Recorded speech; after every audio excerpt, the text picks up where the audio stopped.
Hey everybody, welcome to today's stream. Sorry for all the technical difficulties. I had to restart the computer, then the mic didn't work. Had to unplug it, but we got things going. It looks like we got sound. I think we got cameras. I think everything's good now. So, of course, it's always the day that you need to kind of get things going quick that they don't work. But, you know, we got it going now. So sorry for the schedule change. This weekend has just been kind of crazy, and I actually didn't realize that I have my parents' anniversary dinner is at 5, so I had to even move the stream up a little bit today. So we're gonna have to kind of turn these things a little bit quick so I'm not late to that dinner. But I think we're gonna be fine. They're both just resin blanks, so they should turn pretty quick. But I'm pretty excited. So let's switch over to the overhead view. We got our blanks ready. And these guys are going to look like a flag. Really cool. I'm super excited to turn these things. The castings turned out really great. Really awesome. Nikki did such a bang up job on these prints. She modeled them. Nikki's a patron and she's a CAD designer. And so we've been working together on doing some cool stuff. This is the first iteration, and man, I'll tell you what, she totally knocked these out of the park. So what we're going to do here is I had Turner's Warehouse send me a couple of the Junior Independence pen kits. These things are really cool. They have on the clip thing or whatever this is, it says it has 1776 on it, which is really neat. And then on this it has We the People. This is the thing that kind of the center band kind of thing. I don't know if my camera will pick that up. It's kind of hard to get to get it to focus on that. Sorry guys, we can't get that to focus. It's just not working.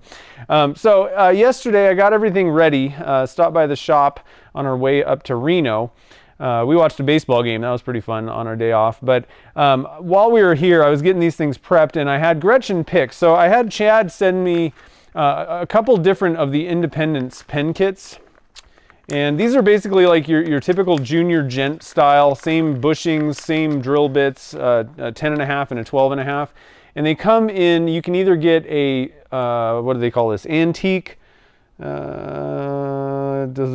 silver, which is actually kind of the way that I would probably have gone. So you have antique silver. They have actually a few different platings. Chad just sent antique silver and antique brass. And I had Gretchen pick, and I think she did a great job. This kind of looks like one of them flag mount kind of things, you know, with the antique brass. So she picked the antique brass, and I think it's a good one. You can really, the 1776 really stands out with this brass. But they have, like I said, a couple different kits. Oh shoot, that's one thing that I was supposed to do, is grab a link to this kit on Turner's Warehouse. Let me do that real quick. That's not the right thing. I knew I was gonna forget something. Always. Yeah, but anyway, they have them on Turner's Warehouse. And again, big thank you to Turner's Warehouse. They're sponsoring the show. They sent these kits out for me to, you know, use on the stream here. And here's the link. I'll get a link in the chat here for you guys. And of course, if you guys use my links, you're supporting the show too. So not only are they sponsoring us, but I also get a kickback if you guys use my links to purchase stuff. So Turner's Warehouse is really taking care of me. So I really appreciate their support. Here is the link. I'm not going to be able to get it into the show notes yet. I will do that after we finish the stream. But so you can go pick those up. They got them in stock, and we got good timing on these things, you know, with 4th of July coming up pretty soon. Before we begin, I also want to mention that the SoCal Turners Expo is happening 4th of July weekend as well. Let me get a link for that as well. If you want to get tickets, it's down in Anaheim, July 2nd and 3rd. It's at the convention center there. It's going to be pretty cool, I think. Rockler and Laguna are sponsoring it, and Turner's Warehouse is going to have a booth. I'm going to be kind of hanging out at the booth. We're going to do some casting at the booth both days. We're actually going to be casting some faux burls. Turner's Warehouse decided to start picking these up. They're selling them through Turner's Warehouse. So if you're already shopping on Turner's and you want to pick one of these up, they have these too. But I thought we could cast some faux burls and then do the recasting and make, like, basically most of the time I use them for sphere blanks. or you could use them for like eggs and stuff like that.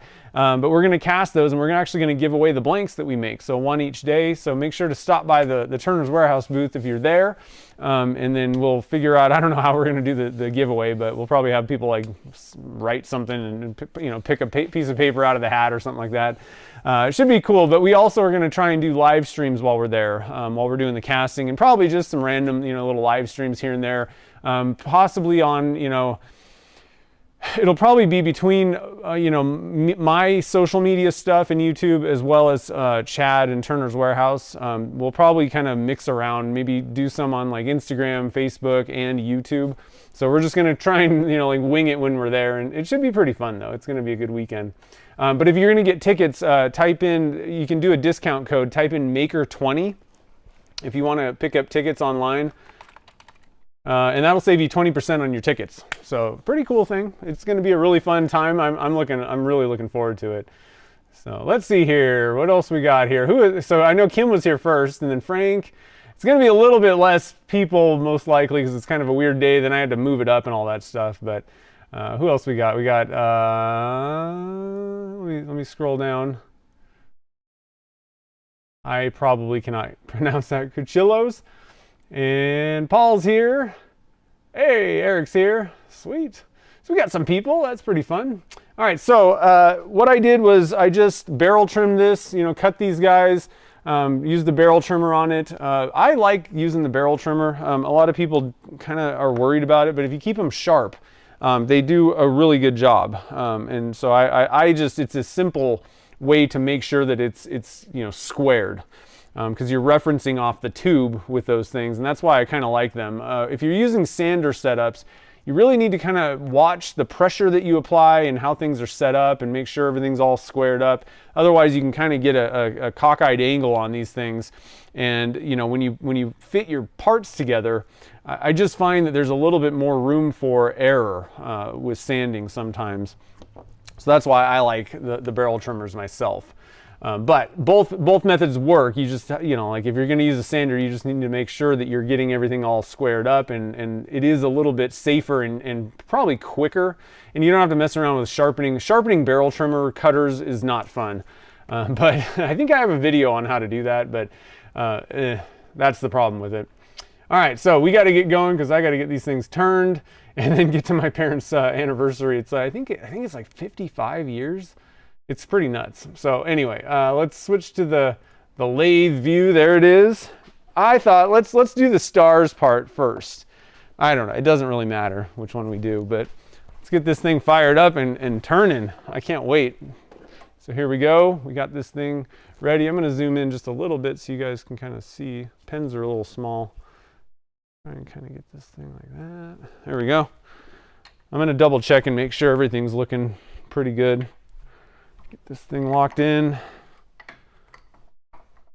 So we're going between centers. That's how I like turning pens. The turning between center setup, you got a dead center, a live center. They both have a 60-degree cone on them. And then you use the between center bushings. And so again, these are the same things like the Junior Gent. Like there's a ton of different kits and they all use the same bushings, same drill bits, all that kind of stuff. So pretty simple setup. Get our tool rest going. I got to get my comments going on my phone. And one thing so these prints are available. You can buy the 3D print. And I know a lot of people really want me to sell the prints, so that you can cast in them. The problem is, it's just, I don't have enough time to actually print, like to keep inventory of these things. 3D printing takes quite a bit of time, and we are going to be coming out with new ones every month, and it's tough because I'd have to turn into a print farm to do that, and I don't have enough time for it, unfortunately. So I may have the folks that are getting the mystery boxes, you're going to get a set of these, the Stars and Stripes blanks, and if I have any extra blanks, I may just sell them individually, if I have any, but we'll see. So anyway, there we have it. All right, so let me get okay, we got all that stuff kind of ready. Getting my get my glasses on, and we'll start turning. So I'm going to use just the Easy Wood tools. Mini finisher, that's my favorite tool for turning pens. It's a great all-around tool. If you're just going to pick up one carbide tool, I would probably start with this one. If this is your, the one that you want to get, you can do a lot of different types of turning with it. You can do, bowls, even up to kind of like, I would call it kind of medium-sized bowls. But pens, totally knocks pens out of the park.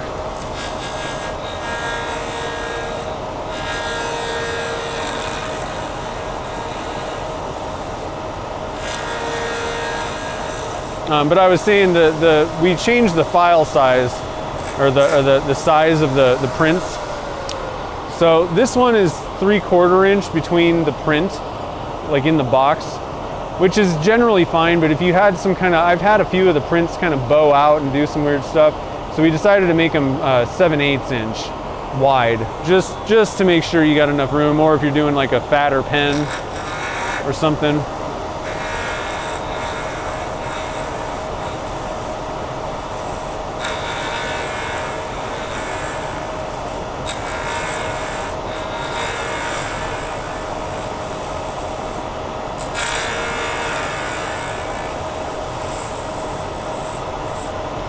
And one of the things that Nikki has a background, she's got experience with 3D printing. Wow, that's looking sweet.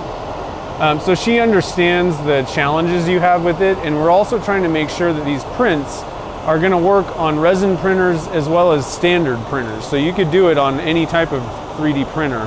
And you should get, as long as, you have your settings dialed in and all that, everything should work fine on these.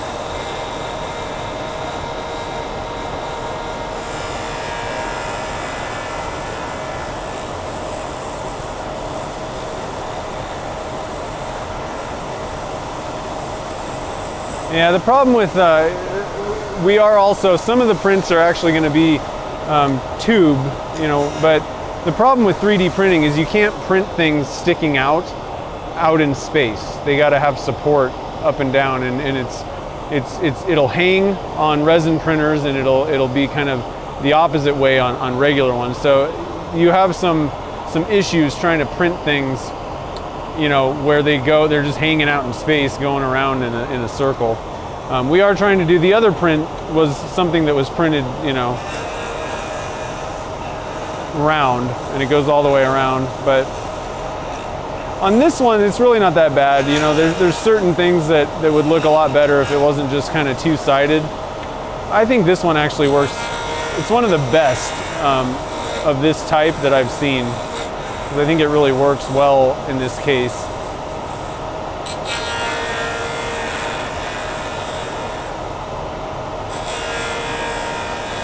When I got into resin 3D printing, I didn't understand exactly how the printers worked. And I actually thought you could print stuff kind of like out in space and it would work. But I quickly found out that you can't. So there's always some design challenges that you got to deal with,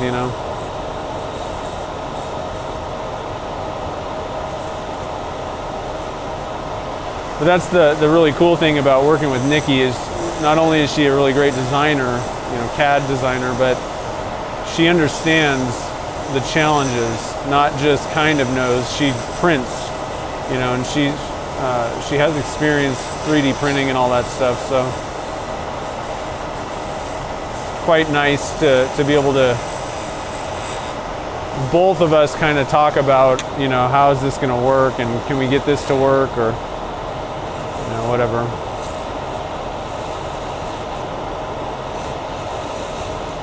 A lot of things that I do, I kind of do on my own anyway, and so it's always kind of fun to work on a team. I always kind of like, like collaborating with people, and I don't know, it's just something that I don't get as much. I'm kind of off alone doing my own thing with most things. I kind of relish the team aspect of working with people like that too.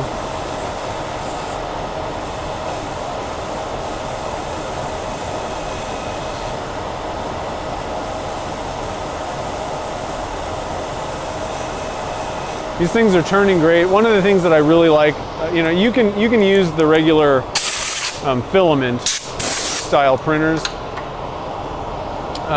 you know, and they work fine, but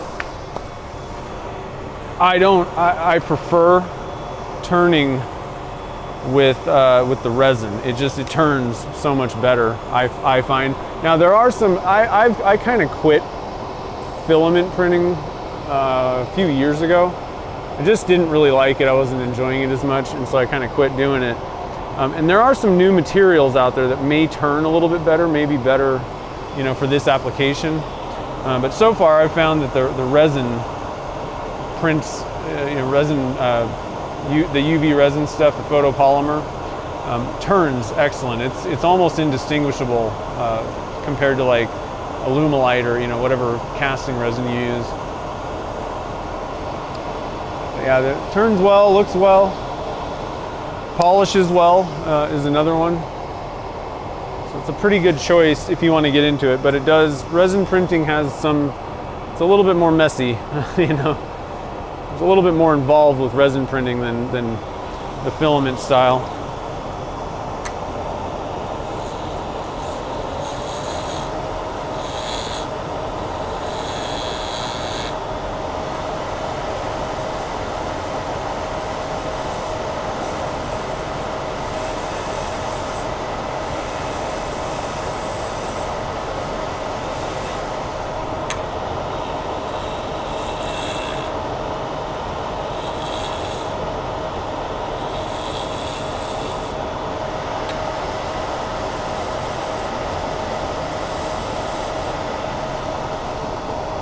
Hey, there's Nikki.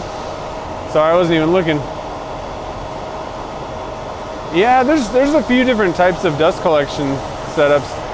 Rockler sells a lathe specific one. I don't know. It works great for like pin turning because it actually kind of encompasses. It like wraps around your blank. But just this is a pretty standard dust collection nozzle thing that you can get. You'll see them at like, you know, Woodcraft or Rockler, just with the standard dust collector setups. Not too expensive, although for being just a piece of plastic, it's kind of expensive. You could probably 3D print, you know, a nozzle too. You got a big enough printer. All right, so we're just about there. I'm going to check the ends. Got a little bit crowd on this side. Just a tiny bit on this side. It's a little bit bulbous. I tend to put a little camber in my blanks anyway, but I think we're still a little bit kind of fat on this.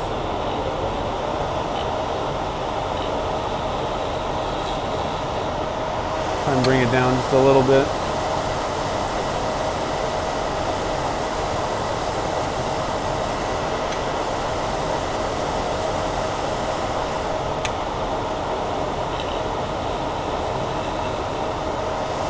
That's looking pretty good.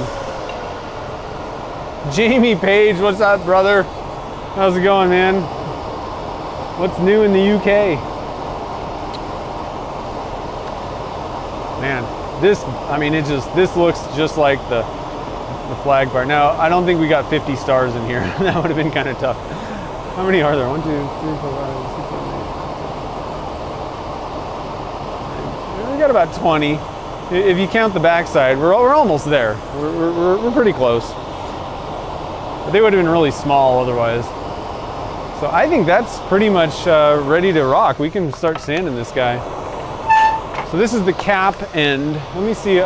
Sorry, I was kind of turning and thinking and talking. Chaz is here. What's up? Ooh, knife scales. Sweet. Oh, I'm glad the videos have been helpful. That's always my hope. Oh, the tube from the pin. Oh, that'd be kind of cool. Yeah, that would be sweet.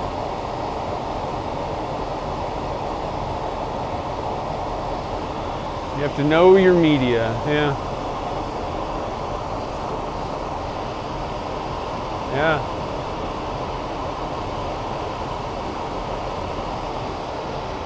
Yeah, that's true. Okay, so I'm gonna try and see if we can start at 400. I did a pretty good job, so I'm gonna turn it down to about 500 RPMs. And what I like to do is just kind of try out, see, you know, you get a little bit of this dust on there, and anything that's not dusty is a tool mark, basically. And so we got a few tool marks, but I do think that we can probably get through. The less sanding that you can, if you can get away with starting higher, you know, you're better off, because the lower the grit, the more sanding you're gonna have to do, number one, but also the more scratches you're putting in, and like the deeper the scratches. And so, you know, if you're starting at like 150 or something like that, 100 grit or something like that, then you're gonna have to, you know, take out those 100 grit scratches, and you're just more likely to leave some scratches, some deeper scratches in there without really knowing it until the end. So the less sanding you can do, the better. If you can get that blank smooth, you know, off the tool. I'm actually gonna get a different piece, a new piece of 400. That one was feeling a little bit kind of worn out. But yeah, the smoother you can get the blank off the tool, better off you are. But you definitely want to make sure that you get any weird ridges or tool marks and stuff out the first one. So you also, it's a fine line. You also don't want to start too high and not really get that surface smooth, you know, because otherwise you're still going to have this kind of bumpy, ugly blank. So make sure you're starting low enough to get the tool marks out, but not so low that you got to sit there and sand a bunch of scratches out.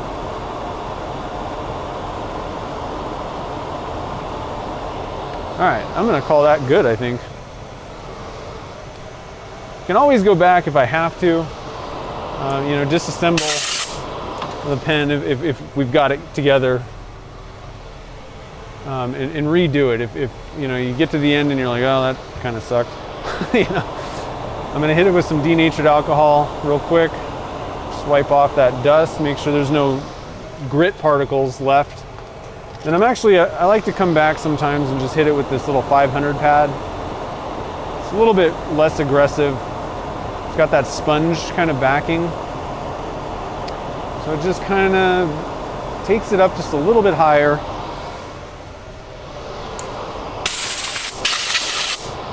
But it's not as aggressive as like the typical, your standard sandpaper type stuff. And I'm gonna do another wipe off here with the alcohol, and then we can turn the dust collector off. We're zoom, guys.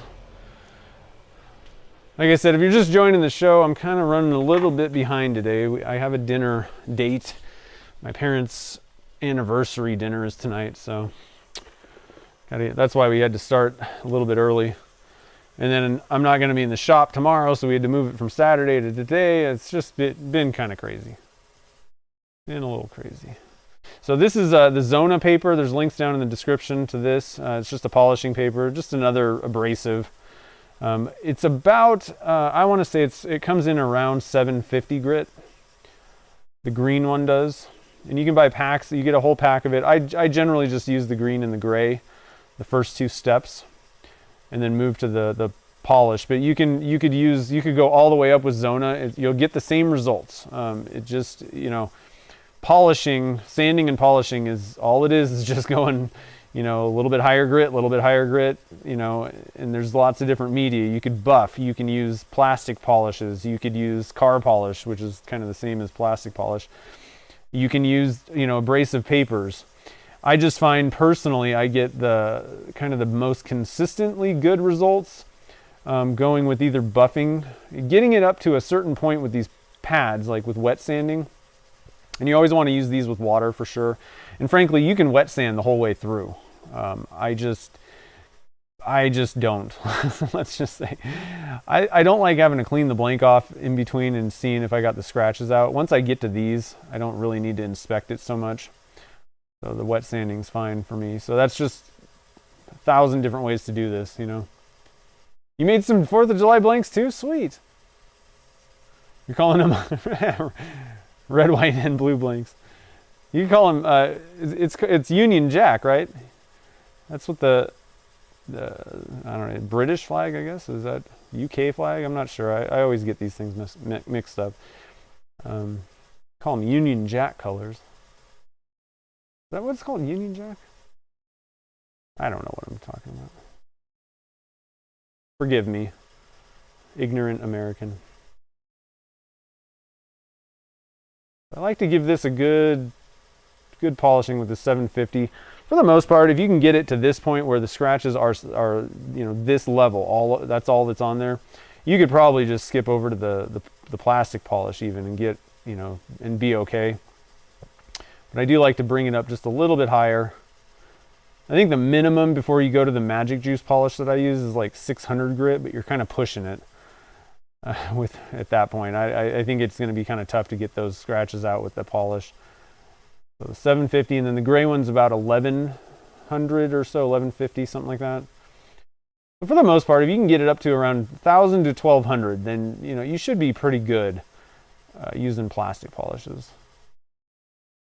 Oh, on the back of a ship. Oh, the Union flag. Okay. I didn't know that. That's cool. See, we're learning history, inter-country histories and technical terms. That's what I like about the stream.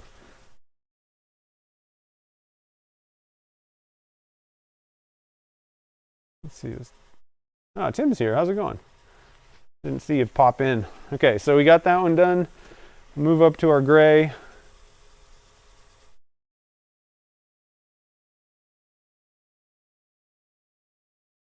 Yeah, Kim. I could ask Kim too.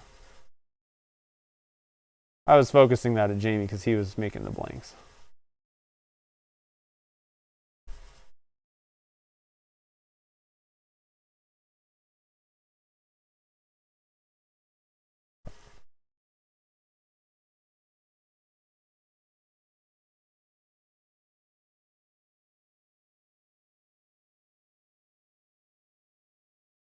Nice.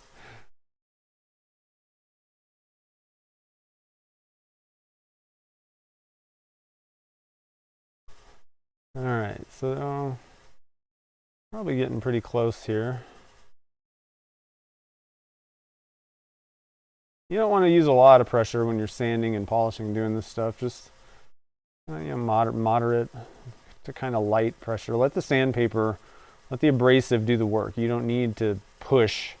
If you got to push, then you need to drop down a grit or two. The sandpaper particles should abrade the surface, not your finger. And if you push too hard, you're technically going to kind of put slightly deeper scratches in than the grit, sorta. Just a little bit more aggressive, and you might have more problems. So just go, moderate when you're sanding and polishing, and you'll be good. Okay, I think that's good. Let's wipe this off, and we'll move to our Magic Juice. The juice is loose.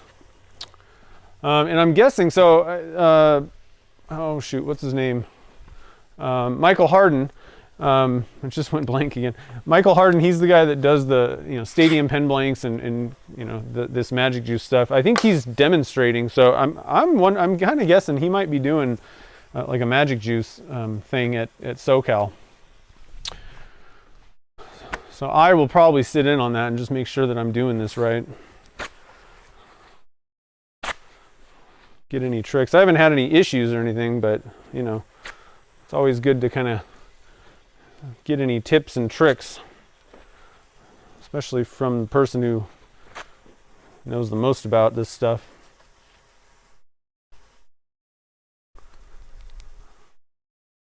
Okay, so Magic Juice is it's basically just like polish, liquid kind of polish stuff.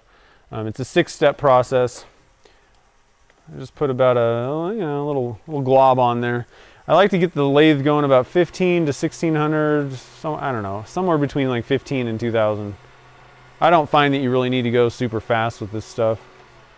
And kind of slow it down, wipe it on, turn it back on, and just kind of let it do its job also. And it's amazing. I mean, even the first step, it comes out like really shiny. And I just kind of keep going until I kind of feel like it's good, and then I go to a clean spot and kind of just more wipe it off than anything. And it goes pretty quick. You know, I was a little bit kind of hesitant. I was like, 6 steps, good Lord. But what I found, because I used to buff, I mean, I was very adamant, you know, about my buffing method. I always got really good results buffing, but I actually found that this is quicker because I'm not disassembling the lathe, you know, taking it off of my lathe. And you only really need to put about, I mean, it takes maybe 10 to 15 seconds per step. So, you know, it takes a couple minutes and you're done.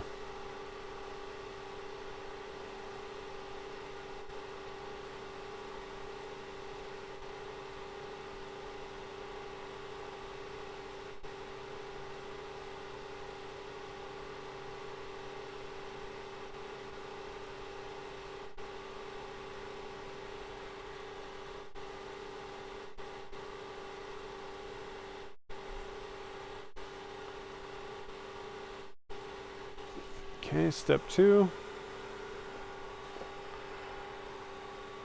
Moving on to step 3. I usually kind of shake the bottles up just a little bit. I don't know if you really need to do that or not. These are all going to be questions that I ask Michael when I see him down in SoCal. I may get some more kind of information about like how this stuff works. A lot of times I find when you're using like a product, like understanding like one question is, how does heat affect this? Because you're kind of, you know, you're generating some heat by you know, the speed and all that kind of stuff, the friction that you're creating while applying this. So I'm hoping that I get kind of a little bit more information that I can kind of pass on to everybody, and also obviously so I can get better at this. But without really knowing anything and just kind of following the directions and doing it my way, I find that another reason why I switched from buffing is these things turn out better. They're glossier than I got with the white diamond rouge on my buffing wheels. We did a little kind of side-by-side experiment, and I'm kind of looking at like the time and, you know, all this stuff, and I was like, well, I'm pretty sure that this plastic polish stuff works better and quicker. So when you got that combination, it's kind of hard to keep doing what you were doing.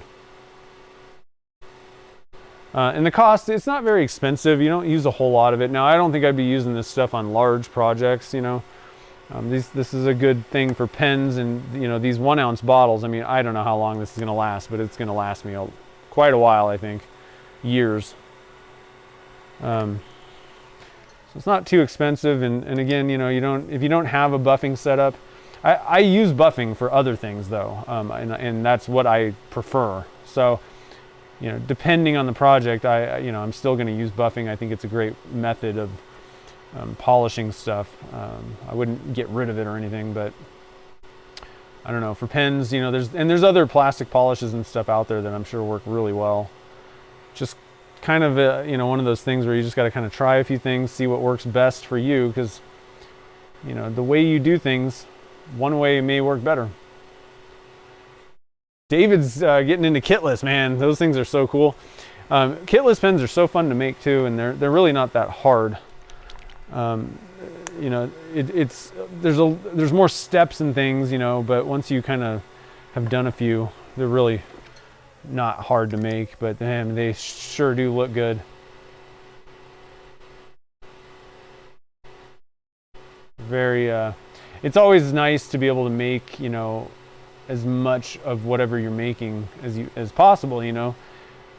Kits are cool, you know, and it's nice you can get all these different themed ones, but, you know, a lot of people, not only the maker of it, but the users, let's say, you know, the customers buying pens, I mean, we all appreciate as much, you know, handmade stuff rather than, you know, made in Taiwan components as possible.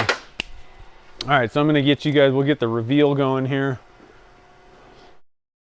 cool, slow it down and see what it, I mean, you can already see how shiny that thing is. Boom. Oh, yeah.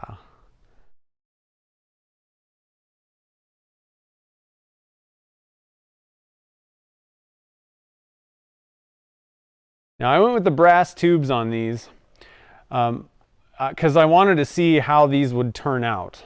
All right, and I can actually see down on these ends, it's not like it's really sticking through that much, but you can kind of see the tube. So I would definitely recommend painting the tubes, you know, when you're doing these.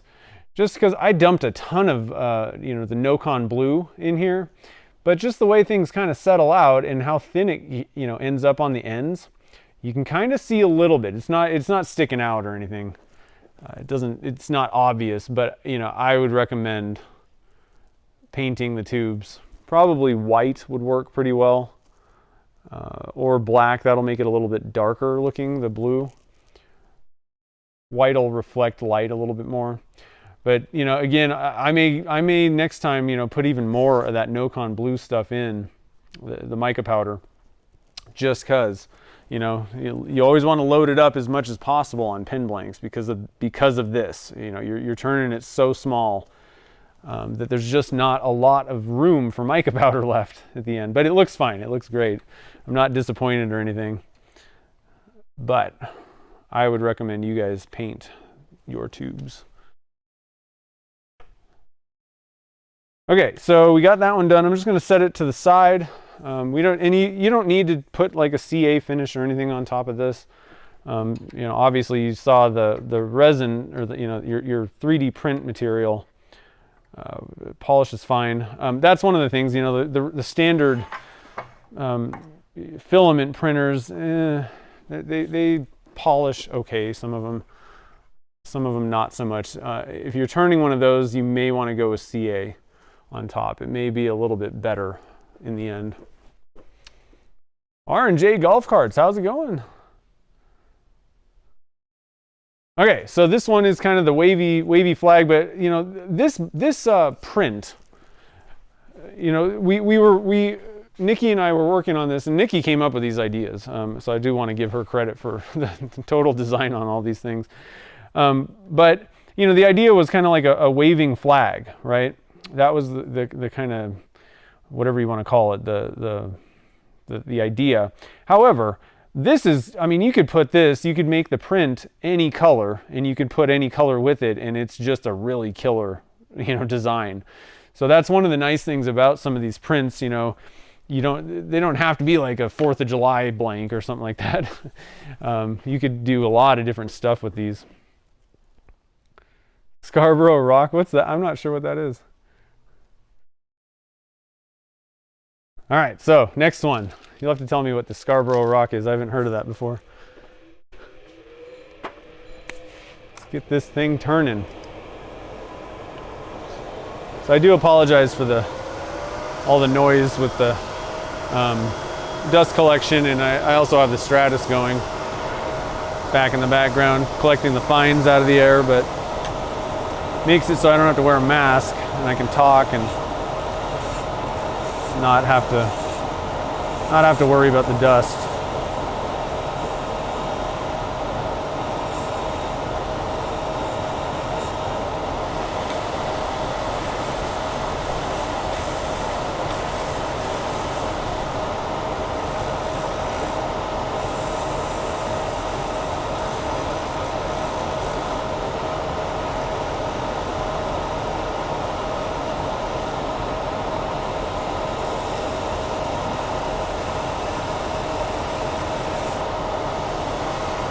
Alright, so let's see where we're at here real quick.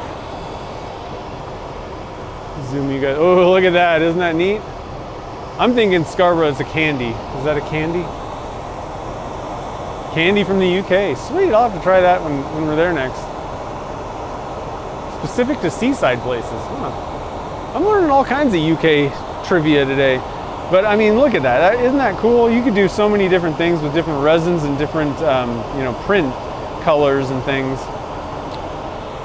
All right, zoom it out a little bit. So again, we're turning a junior gent, or I'm sorry, a junior independence, you know, pen kit, whatever. We're going to be making a junior independence. Turner's Warehouse sent the kits out for me to use on this. And I don't have the link to them right now in the description. I forgot to put that in earlier. But there will be a link to it in the description. And if you scroll up, I'll put a link in well, if you scroll up, you should be able to find, there is a link. I did find a link and it's in the chat right now somewhere up there at the beginning. But it will be in the show notes. And again, it'll be an affiliate link. So if you use that and then buy any of these kits or anything really from Turner's, I get a little kickback because they're so nice over there.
Alright, so I'm going to stop it real quick here. Gene's here, sitting in the car at work. When you came across, yeah, I had to switch things up. I'm not going to be in the shop tomorrow because we're going to a Broadway show up in Reno, and then I realized that my parents' anniversary dinner is at 5 tonight, so I had to move this back to 2 to start. Then of course we had nothing but technical difficulties. This camera wasn't working, then the microphone didn't work. I had to restart my computer and people were waiting. It always happens like that, doesn't it? That's what you get when you have to, when you're like, okay, we got to get this done quick. And then the computer doesn't work.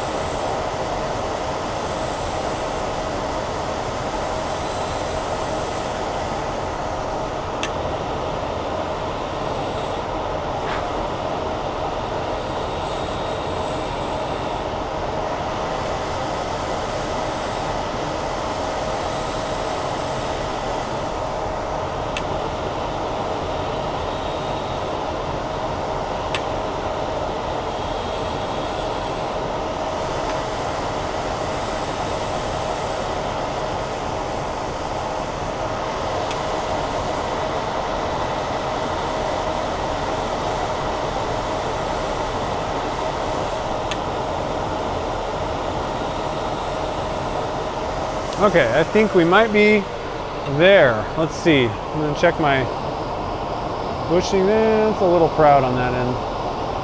This one's pretty good. Maybe a little tiny bit proud.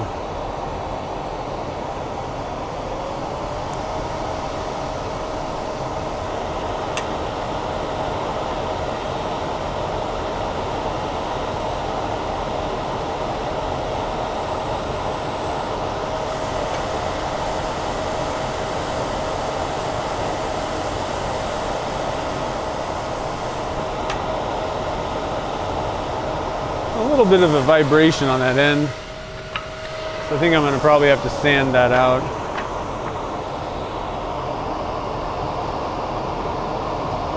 Just a little bit of a chatter. That one's good. I think both ends are good now. So I think I'm going to leave it there. We're going to start on this one. I'm going to start with 240 grit. I just don't think that end is smooth, you know, smooth enough to start at 400.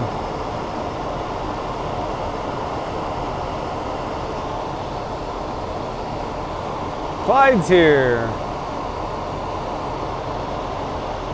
You get your casting resins at Turner's? Is that what we were talking about? Turner's Warehouse. It's like the greatest store. They have everything that you've ever wanted. I always loved going in there. Like, it had been quite a while. So the last time I stopped in at Turner's Warehouse was like before Christmas time last year, like mid-December, and I hadn't been down there. Like, I hadn't stepped foot in the shop for, I mean, like pre-pandemic. Like, I was supposed to go out there like right when the pandemic, like, shutdowns and everything started in, like, you know, March and April of 2019. We were planning to do a, you know, like I don't know what we were doing. It was like classes or whatever, but I was going down to Turner's Warehouse, and we ended up canceling that because, like, we figured, you know, they canceled baseball and NASCAR, so we should probably cancel this, and just to be safe. And so I hadn't, and I don't know when the last time before that was, actually. Probably November of 18 was probably the last time I had been to Turner's Warehouse. So I went last year, and man, it changes. Like, I mean, you wait like 6 to 8 months, and like the whole place has totally changed. They got knife making stuff, ring making stuff. I love it. It's like a candy store for, I'm not even gonna say Turner's. It's just for makers, really. Still a little proud on that end. Kind of a little bit of a bum. I'm just gonna kind of try and sand that out a little bit more.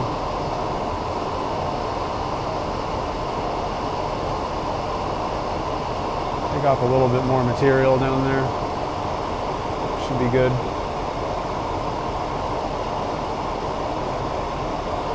All right.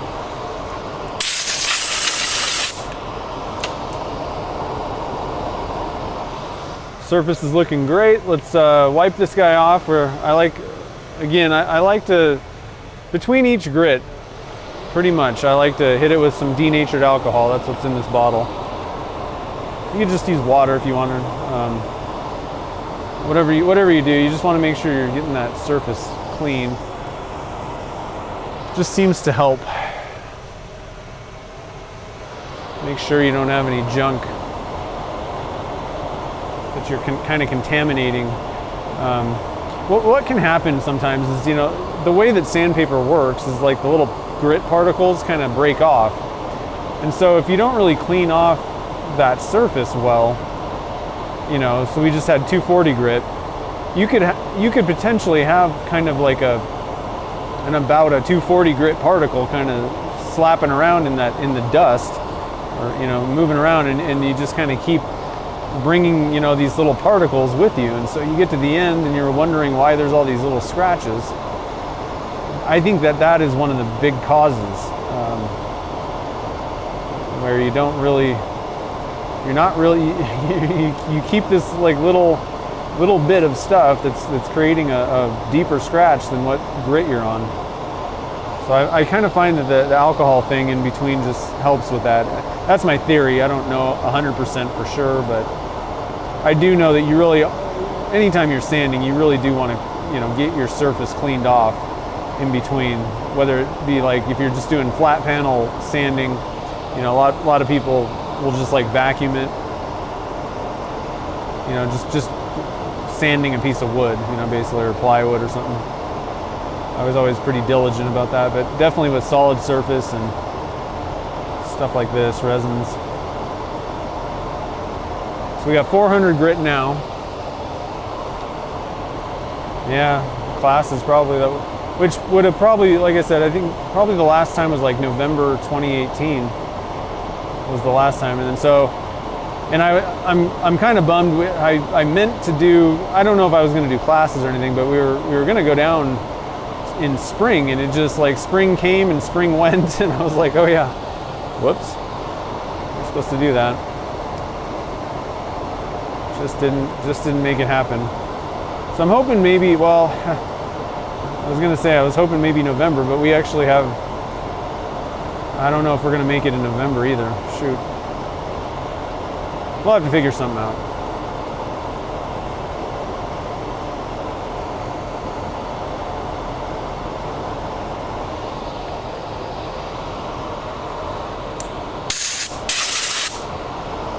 Okay, so I'm gonna kind of inspect this a little bit. Got a few kind of deeper scratches in there. I'm just gonna kind of give it a little bit more of a light touch here. Try and get rid of some of those scratch marks.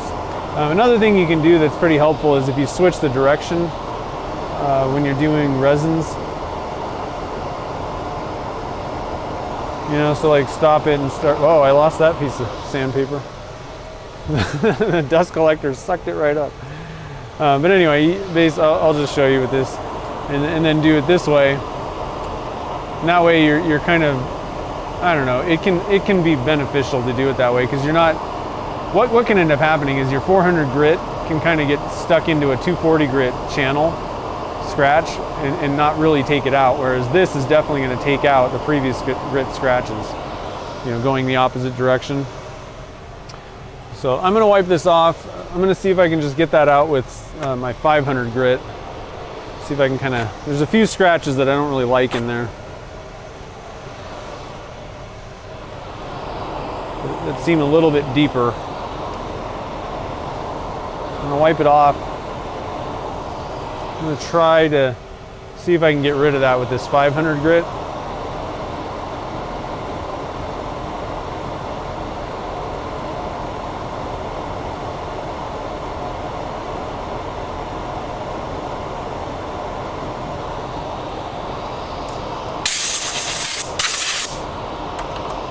See how I did.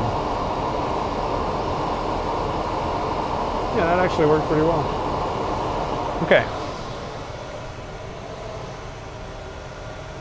I was kind of, where I was sanding, it was another thing you got to think about, let's start over, is a brand new piece of sandpaper is going to be a little bit more aggressive than something that you've been using for just a little bit.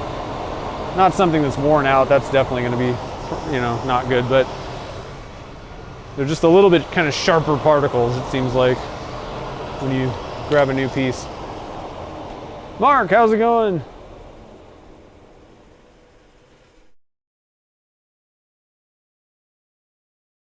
Okay, so wet sanding. Let's do this. I like to cover my bed. Doesn't catch every piece, you know, drip of water, but catches most of the stuff. Let's change camera angles. What do you think? That'll be fun. Get you guys like kind of low down. Ooh.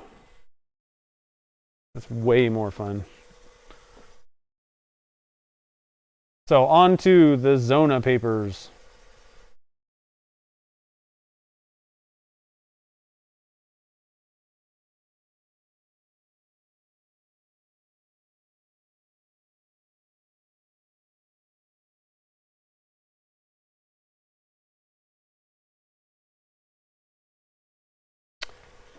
Turner's Warehouse just got like, I don't know how many lathes. I'm actually going to do a little bit of this kind of. One other thing is, you know, even though the 3D print material is pretty similar to the resin, there's slight differences with, you know, hardness and whatever. So sometimes, you know, you can kind of feel, you know, you might have one that's a little harder than the other. So this kind of following along these lines can sometimes take out a scratch that the sandpaper is kind of just bouncing over. You might notice that where there's this like scratch only on like the red part, and you're just kind of going, what's going on? And it's just because of the different densities or hardnesses of the materials. And so you might need to do a little just kind of touch, you know, spot sanding to get, you know, certain little scratches out. Be kind of aware of that. All right, that ought to be good. And then we'll go back to this way. Like I said, my you know, when we did the first half, if you can get your blank to where the only scratches that are on it are 750 grit, this green one, you pretty much, if you buff or you use the polishes, you should be good to go. So I always really try to, give the 750 grit a good amount of time, make sure that I've gotten it there, gotten all those 400 or lower scratches out. And you want to do that on every grit step, really, but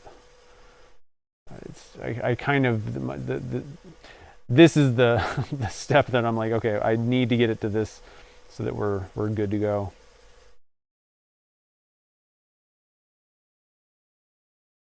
Spend a little more time with the green usually.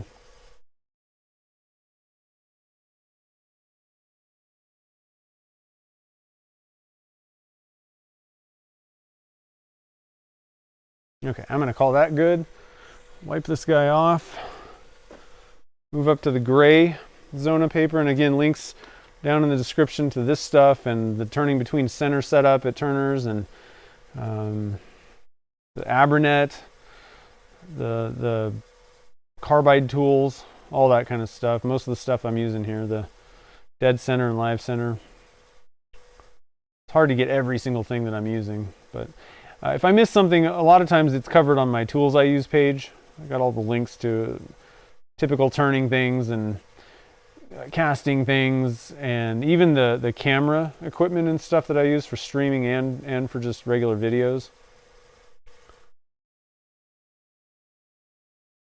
So you can head to the website and it's in the menu tools I use page. I'm going to do a little bit of this again. Kind of lightly, you don't want to press too hard.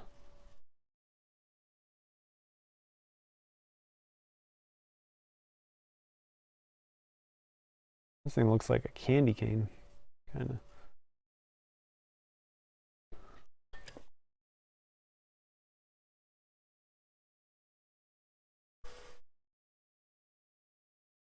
What's everybody doing this weekend? Anybody got any cool projects they're going to work on in the shop? You going on a vacation trip type thing, or work? Hopefully you're not working.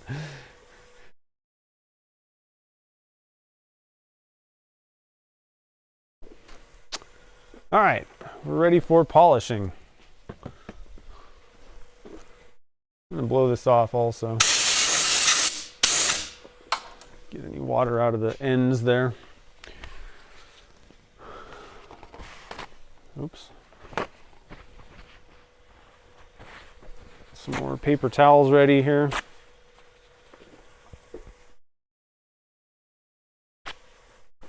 Wood benches, that's cool.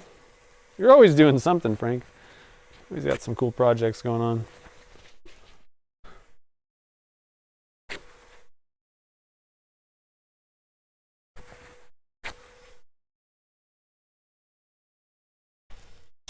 All right, back to our magic juice. I'm gonna get you guys zoomed out a little bit here. Is it as far as you can go? Yeah.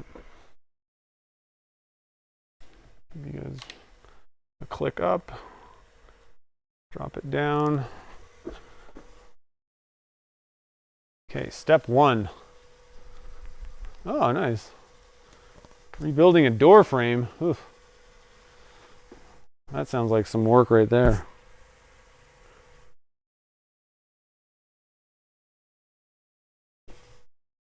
Kim's turning a seam ripper. Fountain pen, nice.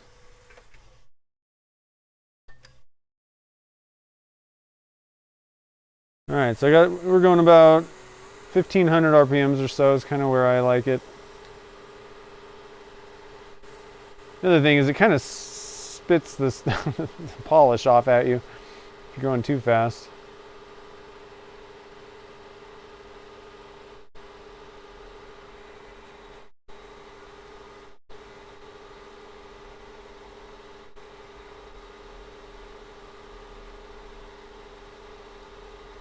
Okay, step one accomplished.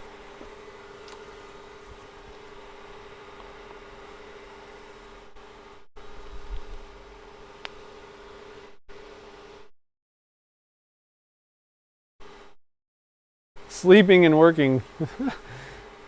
I like the sleeping part.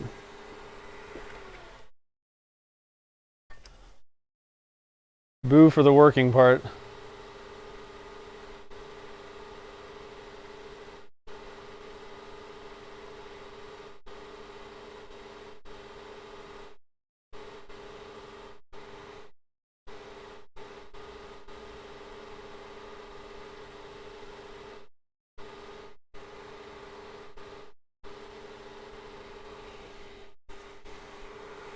Okay, step 2 done. Step 3.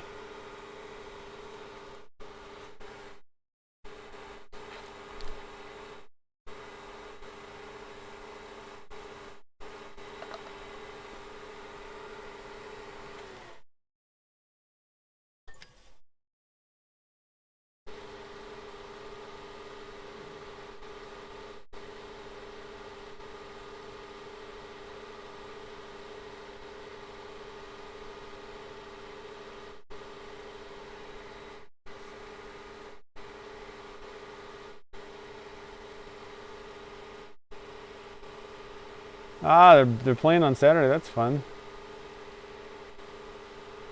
Turn a couple fountain pens. Nice.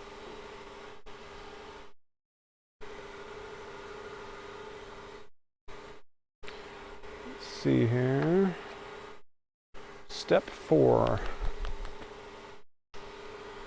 A wand pen. That's cool.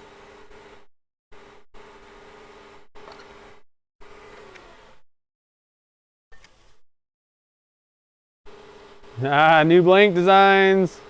Woohoo! Everybody's excited about that. And for anybody that's in the 3D printer level on Patreon, I'm going to get the files up on Patreon soon. Scott was like, hey, where are those? I was like, oh, yeah. Whoops. So I just kind of forget. It slipped my mind about getting those things posted. So there'll be a post with the new ones up there soon for you guys. Like this weekend, it'll be up there.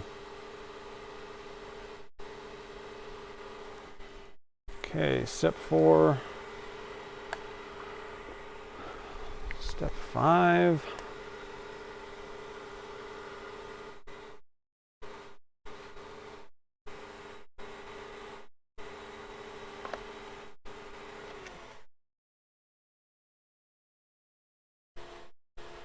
I was kind of bummed yesterday. We went up to Reno. We went to a AAA baseball game.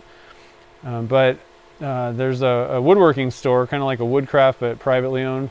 And it was going out of business. They were on a big sale, so I thought I'd pop in and see what they had. But it kind of sucks because it was like the only one like that. We don't have a Rockler or a Woodcraft or anything like that around here. It was like one of those, but not one of those branded ones. So now we don't have like the more like the hobbyist type, woodworking store. We have one that's, they sell like machines and stuff and tools, but it's really more for like contractors. Kind of a different feeling when you walk in, one of those types of stores. It kind of sucks. I'm not super thrilled about it. Pandemic shut them down.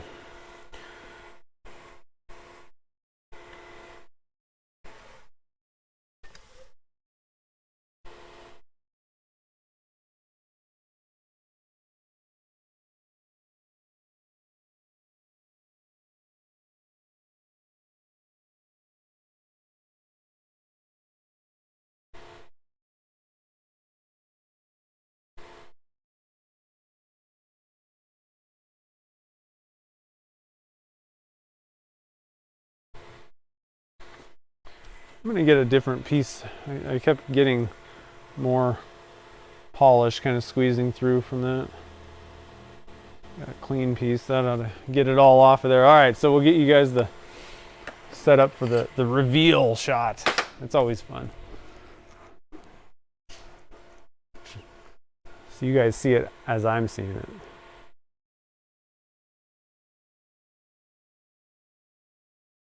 Here we go. Oh. Wow, look at that. Woo!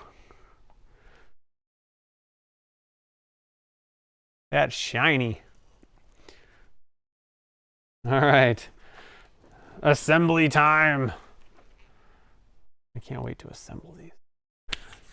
All right, I'm actually going to put some gloves on because that thing is so shiny. I'm pretty sure if I look at it wrong, it's going to get slightly duller than it is.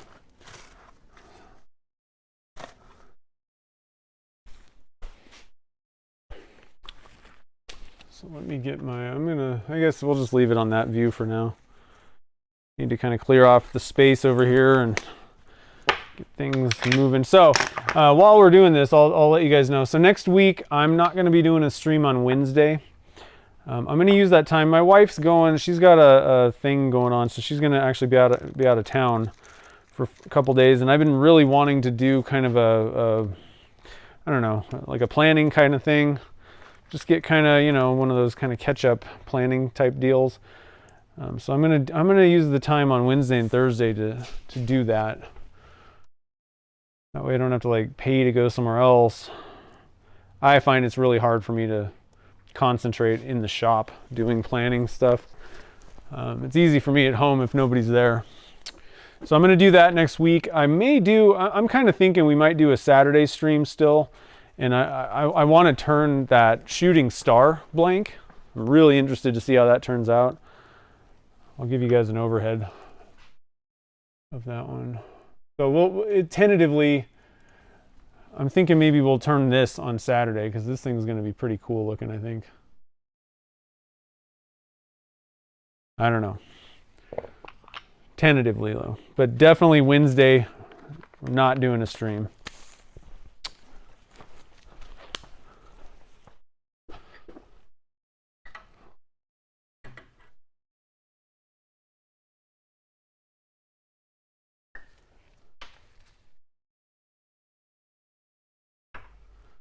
Okay, where'd the other one go?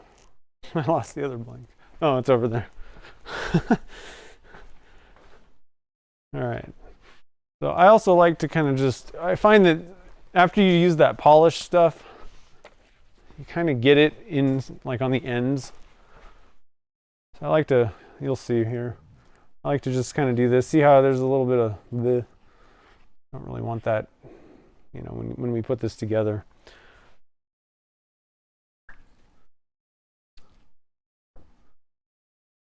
Yeah, that one got, you don't want the goobers in there in between your kit and the blank.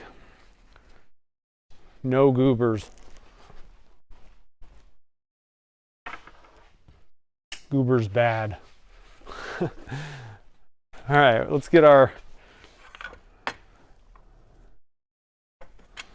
pen press thing.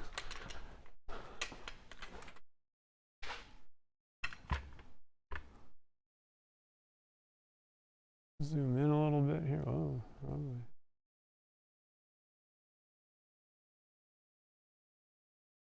You really need if this thing was mounted to this desk. Okay, so the nice thing about this kit, so here's both of them put together. That's going to be sweet. The nice thing is you really don't have to worry about, you know, lining things up or doing anything. You can just slam the parts together. The only thing that you'll want to kind of do is figure out, you know, where do you want your clip to go? Do you want it to kind of run on the side, which I'm kind of thinking, I don't know, what do you guys think? I'm kind of thinking I don't really necessarily want to cover the stars up. I think I want it on the side in between them. I think that's a better way to go. And then the rest of it you just put together. So I'll start on this and I'll wait for you guys to tell me what you guys think. Yeah, I know the waves, this is a really killer model. So many things that you can do with that.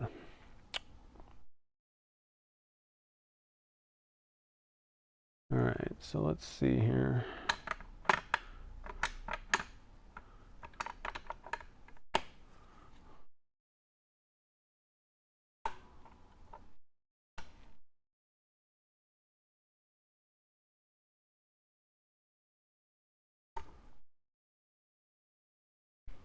Oh, actually, I might have messed that up.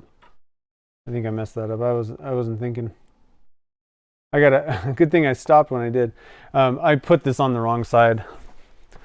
So I'm gonna use the simple disassembly tool. Just grab a punch real quick because I didn't push it all the way in.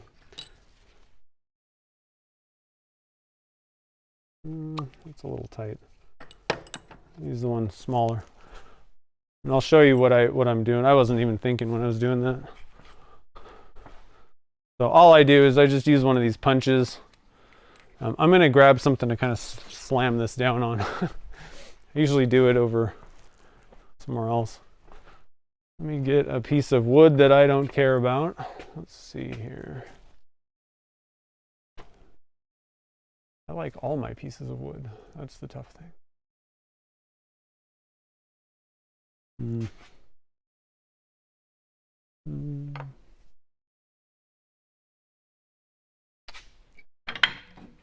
That'll do.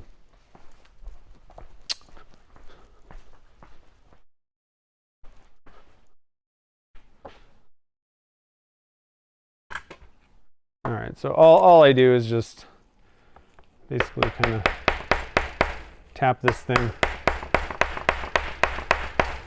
I can use this as a disassemble if this doesn't end up working. Let me get the spring out of there. I think I might take this off too. There we go. Usually you can just kind of pop it out. For things that are a little bit more difficult, I really like this disassembly tool better.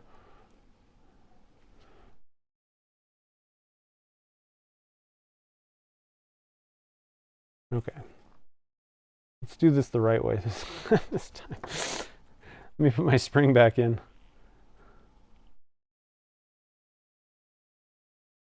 I don't know which way. I think it goes this way with the small thing up. Not entirely certain on that though. Okay, let's do this again. Here we go.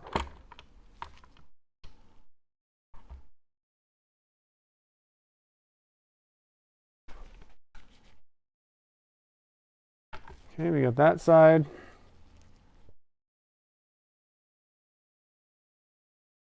I usually like taking the tips and things off. Let's move this thing back a little bit.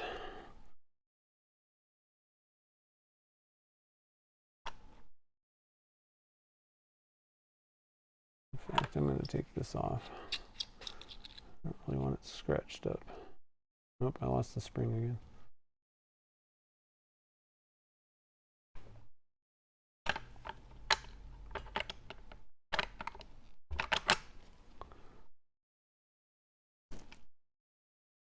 Let's see here. Hold on real quick. Let me see if you guys... Definitely on this side. Yeah, that's what I was thinking. A long barreled pen. Yeah, that would be pretty cool. I don't know if I have a long... I'll have to look and see if what I got. That's not wanting to go in straight. Come on.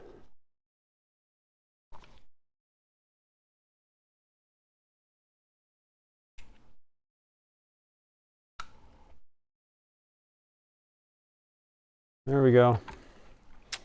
Nailed it. Okay, and we get our ink and our nib. Oh, actually, I almost messed up, guys. So just a little trick. Most of you guys probably know this, but this is horrible. Let me get this right by the mic. That's horrible. If you're using this, or even if you're selling a pen and it makes that noise, your customer's really not going to like you. So very simple. Just grab a little bit of paste wax, a tiny, tiny bit. You don't even need much. Tiniest ever bit of paste wax. Let me get, in fact, I have just a tiny little scrap of paper towel here. That's all you need. And honestly, all I'm going to do is just kind of wipe on the side of this. And just apply. I've found every pen that I've done this to, that I still have, I'm going to need some more. I guess I didn't really get any wax on there. Every pen that I've done this to, it only required one treatment. Unfortunately, the wax is way down in the bottom of this thing. Come on. There we go. You could even use like a candle and just like little, I've actually done that. And it works too. Just kind of spread that on there. And it really should only take one. See, did you hear that? You can't hear it. That's why. That's what's going on.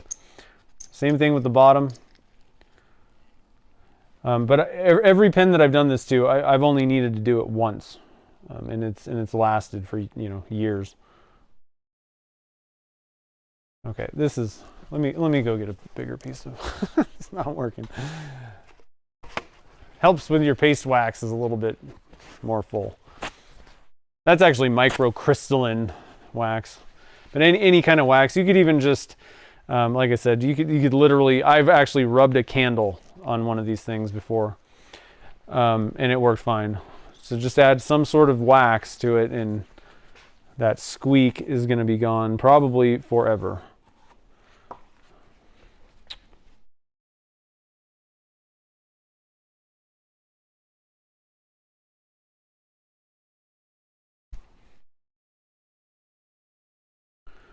Okay, there we go. No more squeak. All right, we got that part done.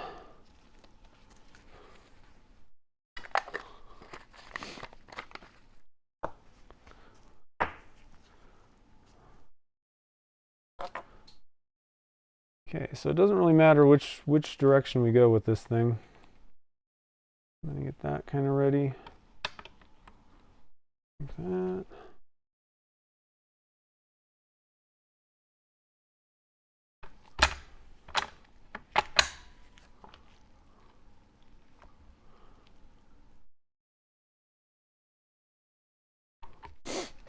All right, and get our clip ready.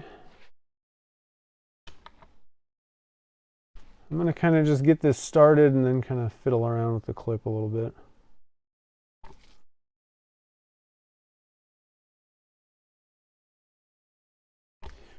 One thing I'm also going to look at, I don't know. So it says "We the People." I think I already pushed that on. But I actually got it. It's "We the People" right here. So I got really lucky on that one. I would recommend kind of keeping an eye on, where that lines up. You may, depending on what you're doing, you may want that "We the People" to be in a certain direction.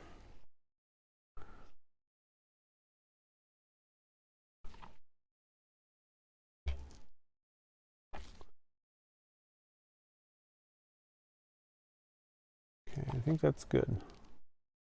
Bring it home. And you could flip-flop these. I don't know if it makes much difference which way, which one, which blank. You put the blue or the red on this. I mean, it could, I just kind of went with what I figured would be smart. Got some wax on this. Let me go grab a microfiber real quick.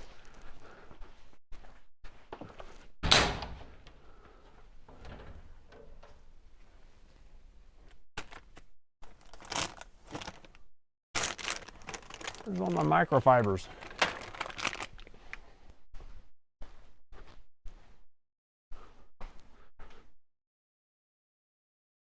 Let's wipe this thing off a little bit, get it nice and polished here.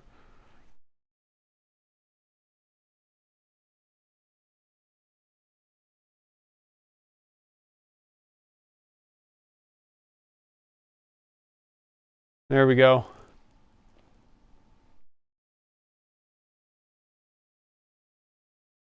I'm going to zoom out just a little bit here. Get a little bit brighter. I mean, if that doesn't scream 4th of July, I don't know what does. This turned out so good. I really do like the brass. Good call on that from Gretchen. I think that I typically like silver things more than like brass or gold personally, but I do feel like that really just kind of nails the like flag, that kind of, old school kind of flagpole and like the thing on the top and all that.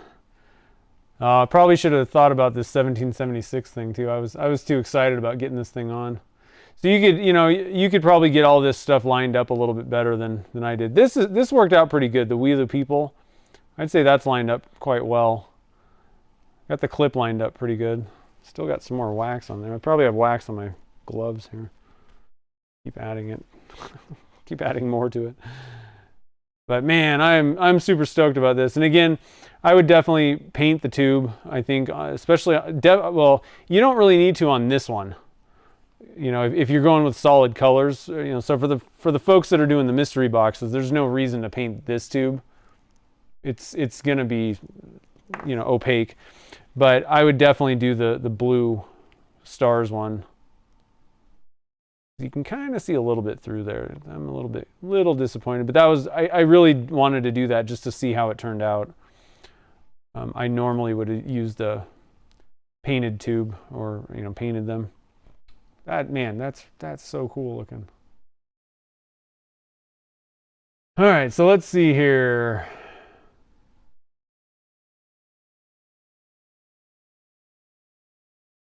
Does the lid screw onto the base? Yeah, you can do that.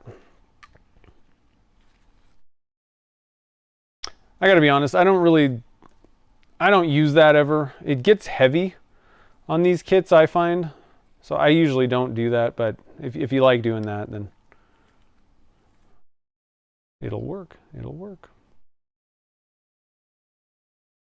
I like it. I like it.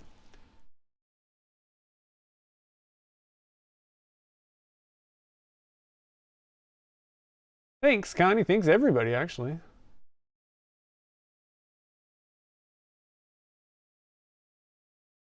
Pewter. Yeah, I'm not sure what all do they have. They have, they got antique silver, brass, copper, and rhodium. Those are the options that you got. And let me get you guys another link to the kit here real quick.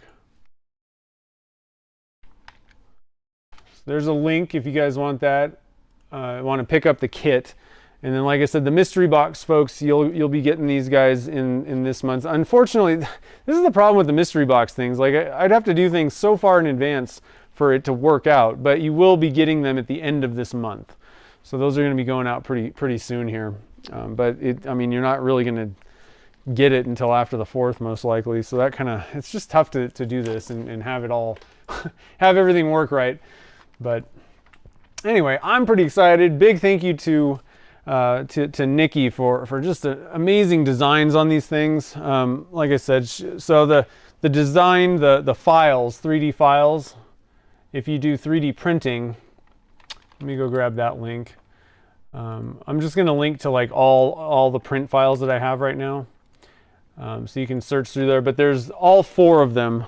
So, you know, you saw the multiple stars with the waves, that's what we turned today. And then there's these 2 where you got the row of stars and then the shooting star one. And so those are all available individually for, again, the 3D print file for you download the file and then 3D print it. And then there's also a 4-pack. If you want all 4 of those designs, it's like more than 30% off if you want to just get all of them. So those are all available, and plus honeycomb and like just a regular straight pinstripe and clover and the Easter box. I think that's all the, did I miss any? I think that's it. Sorry, I'm just looking real quick. Yeah, that's all we got right now. But if you were watching the chat, Nikki's working on other ones. We're basically looking to probably come out with probably one a month. You know, some sort of new design every month. So it's going to be pretty cool.